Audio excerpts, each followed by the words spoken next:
Cutting threads on an old manual lathe, the options are somewhat limited. It's pretty much tap and die sets, it's tailstock attachments to hold the dies, it's spring centers to hold the taps. It would be great if this had a quick change gearbox, but this lathe doesn't. Many don't. So kind of the holy grail is an electronic lead screw kit, and that's what we're going to put together today. This was a really affordable kit on AliExpress for a little over 200 bucks, and then we had the shipping on top. Theoretically, it's got all the parts that we need in there. There are some awesome DIY setups. I think Cloud 42 makes a really cool set, which I did look into, but I wanted to give this a try and see if this would work. I haven't taken anything out of here yet. I just opened up the box here, so I don't entirely know how this is set up or how this was packaged, but we've got lots of individual cool boxes. So this is our power supply.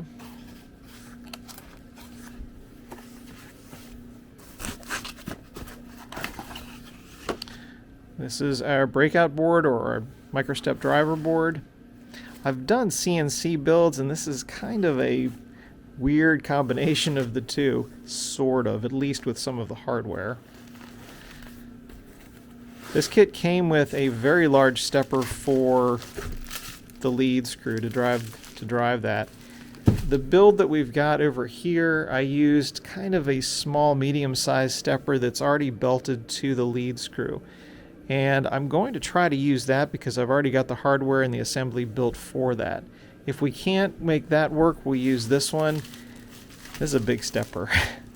Far bigger than we need for this lathe and for this stuff. But if we need it, we need it. And we'll go from there. Other cool things in the box here. I don't know if this is the encoder.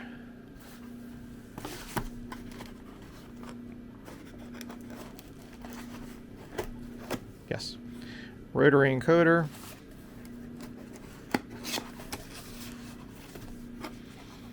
And there's a 3D printed part in here that is not designed for this lathe. And I think what we're going to have to do is make our own 3D printed holder for this, which is not a problem. Yeah, that's just a 3D printed part. So we will we'll sketch up and design our own mount for that to fit this old Craftsman 101. Other parts in here. Looks like another mount. And I believe this is our control board, our digital readout, and our control for setting our ratios. Should have set the camera up on a tripod for this.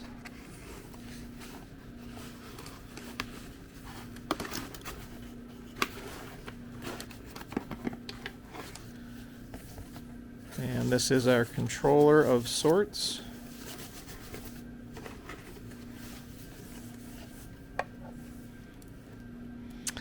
And this will be interesting. I don't know how this is set up. I don't know if it has presets for different thread sizes and pitches, or if it's just purely ratio driven and we set up our own stuff. So that's something I'm looking forward to getting into.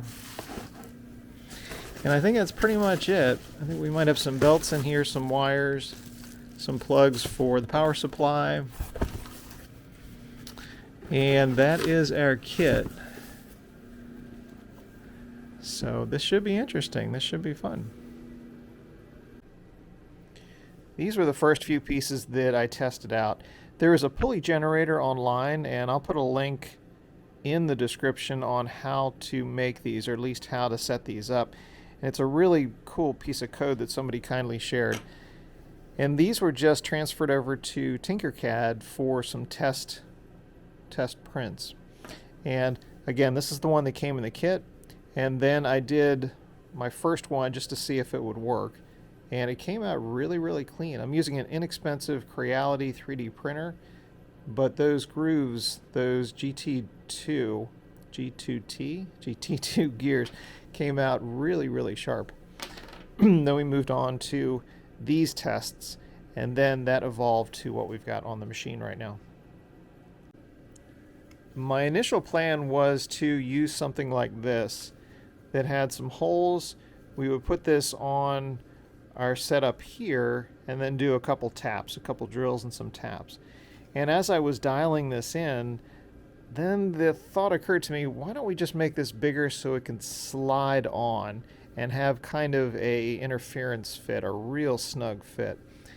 So as I was working on this and making a few test pieces here, I came out one night and slid this on, and it could not have been more perfect.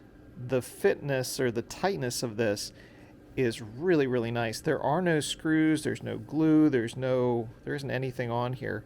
This is just tapped on here. And because the PLA was warm when it came off the 3D printer, and this was kind of cool, and then we had some colder weather, everything kind of just tightened up like a natural clamp. And this is on here really, really, really well. So if we turn on the lathe,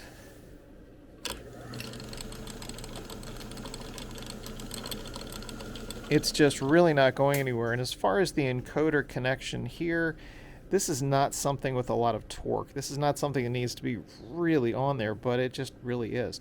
And the nice thing about no glue or screws or anything is I can pry this off, tap this off, and we can reprint this at any time if we need to.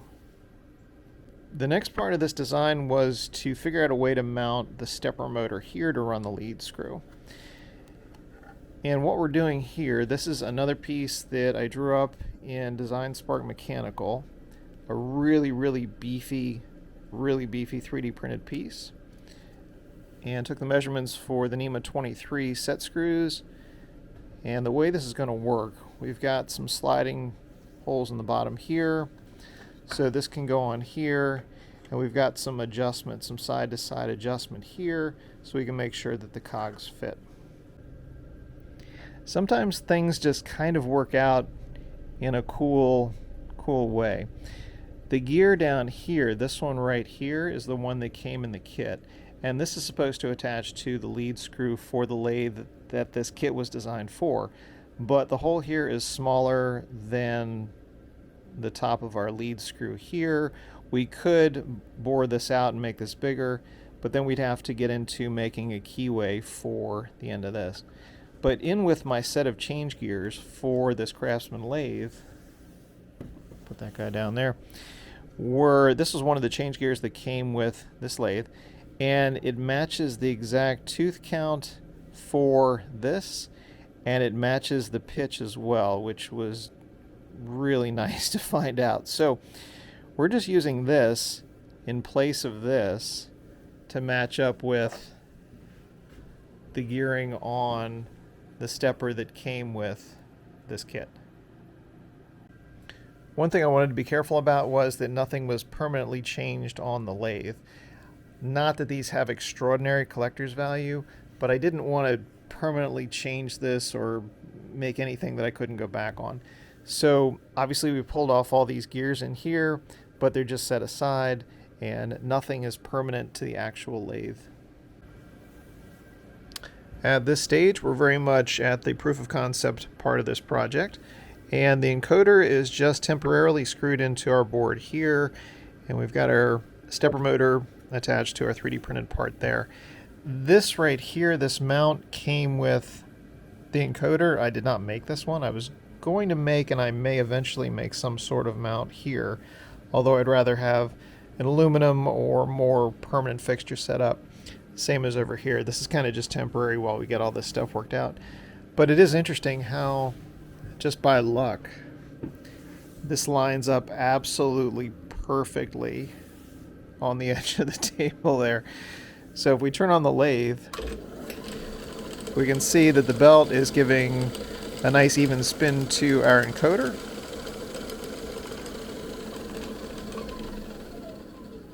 So the next part will be to get the electronics wired up and see how this actually works.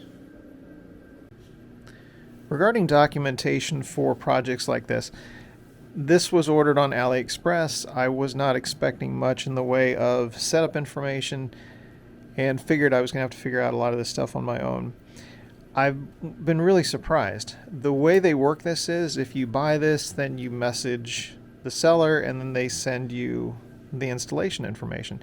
It would be nice if that was included in the box or just online, but within a couple hours of an email, they sent over detailed information that is written really well. It's not the general mishmash of translated information. So very clear instructions on how to operate the different modes.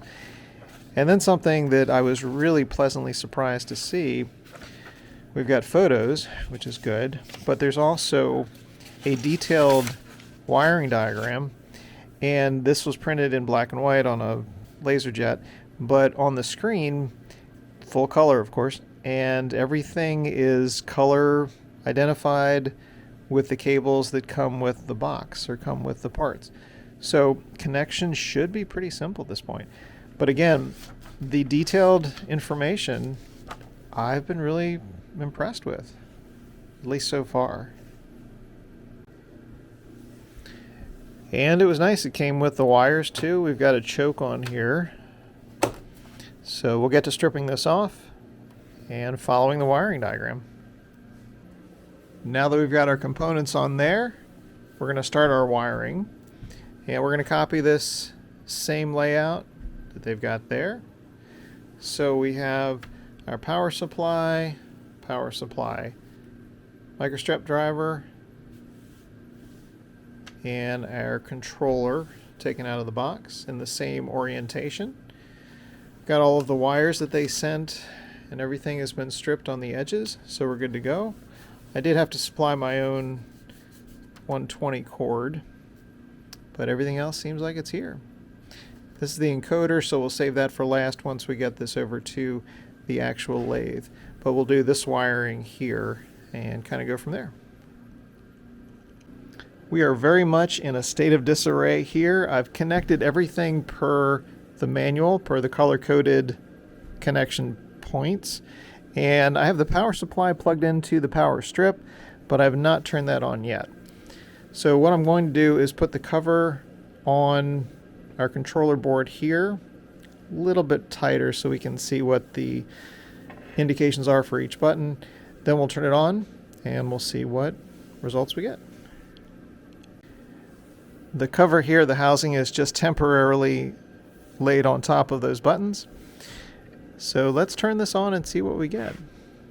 Can't say this isn't a bit exciting before we throw this switch, because I don't know what's going to happen. But let's see. So I'll throw that. I'll keep the camera on the screen.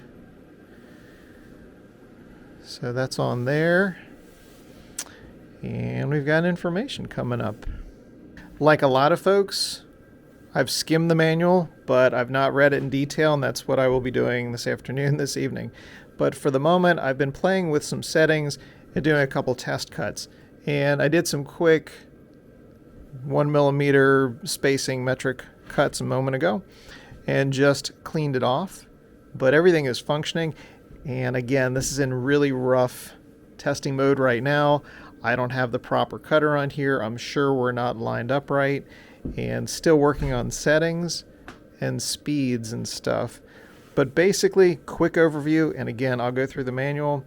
We've got different modes we can go through. Automatic turning, feed, we can tell it how far to go left and right. If we're not worried about threading, we're just kind of cleaning something up or cutting it down. We can do manual moves. So manual moves here, or we can go to the left, and then we can go to the thread turning, which again is what I'm mostly focused on. Just testing some of these practice cuts with my die set. And this is an M12 1.5 pitch. And that's pretty nice, pretty on there. And again, this was straight out of the box without any real fine tuning. So we will improve on this. But pretty cool. What I love is how straight and perfect these threads are. Nice. Thanks very much for taking a look.